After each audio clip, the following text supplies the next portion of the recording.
Jeff Passan just dropped a bombshell Red Sox report talking about Alex Bregman and whether or not the star third baseman will opt out of his contract after this year, and if the Red Sox will be able to retain him heading into the future. We'll get you the latest right here on Red Sox Digest. Welcome in, everybody. I'm Jace Andrews. I appreciate you tuning in to today's show. Real quickly, want to remind you to hit that subscribe button. It's 100% free, and nearly 73% of you who watch these videos are not yet subscribed, we can see. So go down there, hit that subscribe button. Free Red Sox content heading into September baseball, obviously now, and hopefully some playoff baseball as well. The Roman Anthony injury stinks, but I still believe this Red Sox team can get it done and even have a shot at the AL East Division Championship.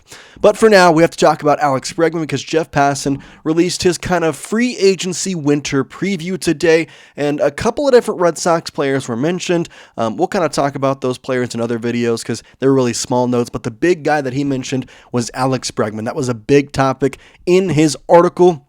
And he also mentioned a couple of the Japanese players, but this was the headline: early MLB free agent intel from Kyle Tucker, Kyle Schwarber, more info, and then some of the Japanese players as well. He kind of mentioned with Munetaka Murakami as well, which we have talked about on this channel. The Red Sox could be in with, especially if Alex Bregman does opt out. But I'd rather have Alex Bregman instead of Masataka Yoshida, just in my opinion.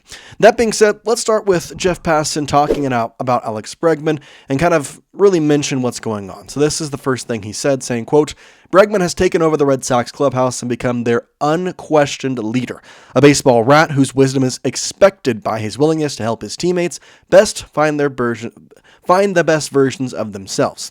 It's rare to find a player who has such a wide base of knowledge and the ability to teach it too." End quote. Now he's referring to the really good stand along with Alex Bregman and Roman Anthony and Marcelo Meyer and even Christian Campbell when he was up here early part of the season. Every day it was those three guys going over to Alex Bregman's locker and going through swings, asking about it, and Bregman quizzing these guys saying, hey, what pitch is coming on this? What's this? In this situation, what do you see? Alex Bregman being not only a player for the Boston Red Sox, but in some ways an extra coach and a teacher and a mentor for these young players has been huge. Now, in terms of his contract, there's a couple of things that we have to talk about. He signed a 3-year, $120 million contract over the offseason. Technically, it's about an AAV of $40 million per year. However, there is a little bit of money that will be paid, later on. So in theory, his payroll is about $25 million per year. That's not the important part, though. The important part, though, is that he has an opt-out after each year. So after this season, he will have an opt-out. If he decides to opt in, he will have an opt-out after next season. So there is a place where Alex Bregman could be done with the Boston Red Sox, or at least opt out of the contract and look for a new one, whether it's from the Boston Red Sox or from a different team. He could easily do that this season, and given the year he has had, it's a very valid question of does he stay or does he go? And in some ways, there can be an answer to both those questions. Say he does opt out of the contract, however, he does stay in Boston. That's kind of the overarching theme the Red Sox are fearing because it seems like the opt-out is on its way.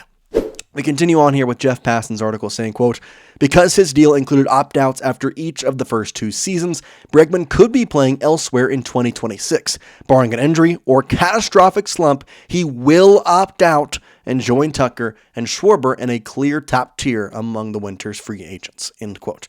Okay, that is actually the huge report right there.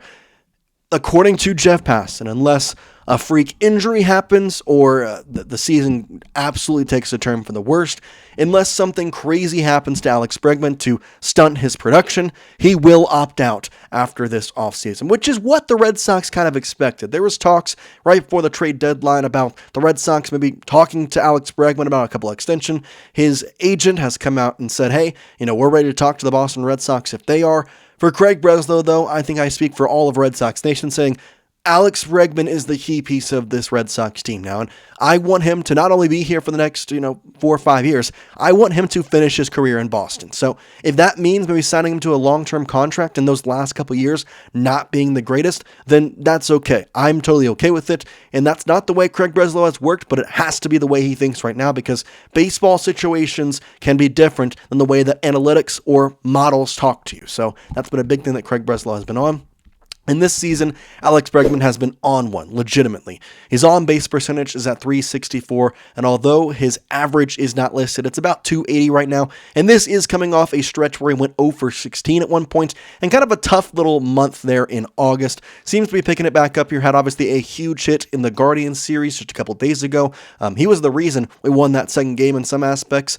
Kind of rushing down the line, especially with that hamstring injury. It's been kind of a slow-moving Alex Bregman this year, so again, the way that he is contributing to this team, the way that he contributed before the hamstring injury or calf injury, whatever you want to call it, it speaks to the fact that he will continue this production, and odds are he'll get even more healthy over the offseason because it's very obvious the Alex Bregman we saw in April, May is not the Alex Bregman we're seeing right now in terms of his speed down the first base line.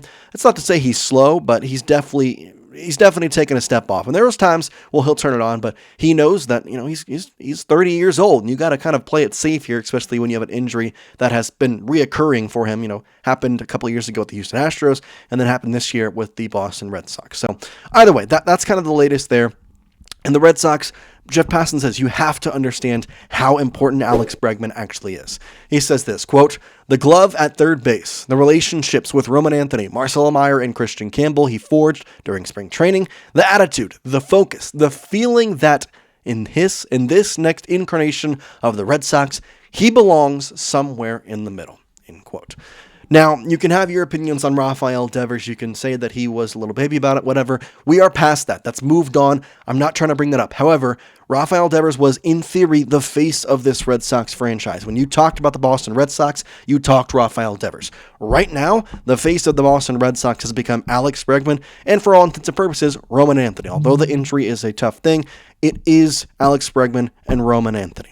Jarren Duran can be mentioned in those conversations in some lights, but there is a big kind of divide among Red Sox fans and their opinion on Jarren Duran, which we're not going to get into. But if you think Red Sox right now, you think Alex Bregman, you think Roman Anthony. That is the two guys that comes up. So the fact of the matter is that Alex Bregman not only has been a key contributor to making Roman Anthony this good and helping out Marcelo Meyer, helping out Christian Campbell, being an extra coach and having a relationship with Alex Cora, obviously from his days as the bench coach in Houston to now them being back together in Boston.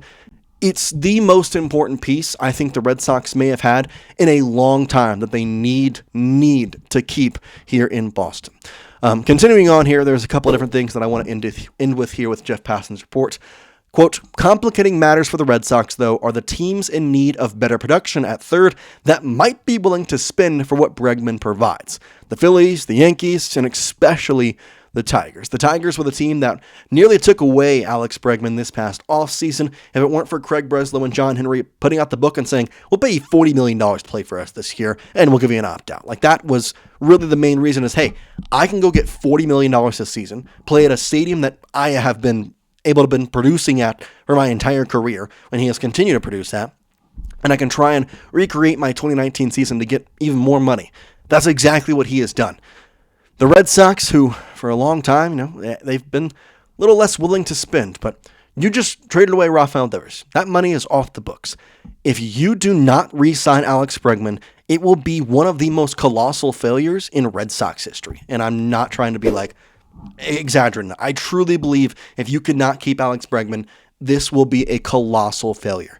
Jeff Passan kind of ending his report here saying, quote, "And it will take more than 3 years this time, even though he'll be going into his age 32 season after one of the more lucrative pillow contracts ever. Bregman is bound to get the 5-year plus deal at an average annual value of $35 million plus that eluded him last winter," end quote. Bregman has a notorious agent, and while his name is escaping me right now, he has represented guys like J.D. Martinez. He has represented guys that can be sometimes tough to think about their contract situations, but it's going to be an interesting slot for Alex Bregman, and it's a tough time to look at the Red Sox organization and think you cannot re-sign Alex Bregman. He has to be back. You did the right thing. This contract worked. It got him on your payroll. But I am tired of Craig Breslow doing this whole the model thing. The analytics say this says that. It's not worth it to pay this person that. He's 32. There is different situations There is models and what the analytics say, and there is feel, and there is vibes, and there is baseball decisions. And that is where the divide is. Craig Breslow is a very smart man, went to Yale, all this amazing, amazing knowledge. But you have to understand that being a part of a baseball GM, there is part of the game with analytics and models, 100%.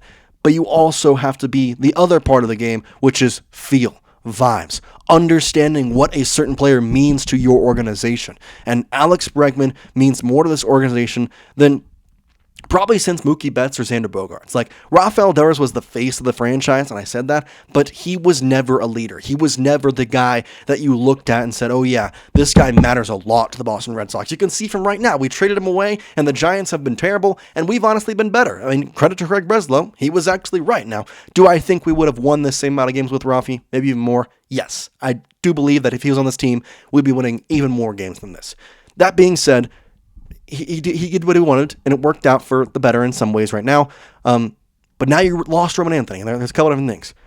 You cannot afford to lose Alex Bregman this offseason. That is something you cannot afford to do. That is something that has to be done and has to be your number one priority.